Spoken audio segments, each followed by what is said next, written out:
So with Ed Baird, then the skipper helm on Quantum Racing. Ed, what are we expecting today to start with? Well, day 2 here, and the fleet is very close, and not a lot of wind, and it's going to be a high-risk day, people out in the corners, and somebody's going to start to sneak out in front at the end of the day here. How did you feel about your first day? Well, we were mostly happy with it. I made an error at the finish of the first race, or the second race, sorry, and gave up a point, but generally we were pretty happy with how it went.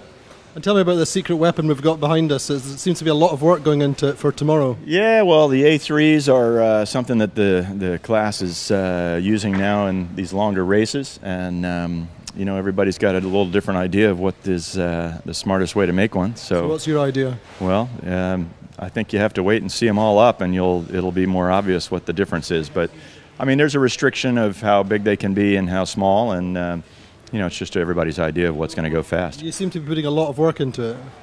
Well, it's a new sail concept that we haven't used along the way. These boats aren't set up with halyard locks and things like that you can't use furling sails. So we really haven't had this sail in the inventory for several years now, and so we little adjustments have to get made as you learn about it. A work in progress. Always.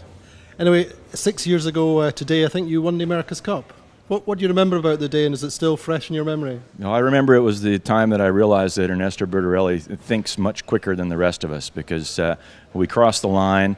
There was some hesitation with the person on the finish boat of which colored flag was going up, whether it was ours or theirs, and there's a sequential photograph sequence of watching us cross the line and finish, and the flag finally going up. And Ernesto had his arms in the air about a half a second before everybody else did, because he'd figured it out. It's because he spends more money, eh? Oh, and he thinks better than we do. But it was a great day, obviously, and certainly things have changed a lot with the Cup right now, and we're hoping it's going to be a good one. But that one was spectacular. What's your view then, in a very few words, about where the Cup is now and where you'd like to see it go? Well, it's totally different now. I mean, from a racing standpoint, none of us are sure that it's going to be the event that it once was, and that's in terms of watching a race and competing in a race. The boats and the equipment are spectacular. They're very special, and the technologies that have been developed are incredible. But is it going to be a close race?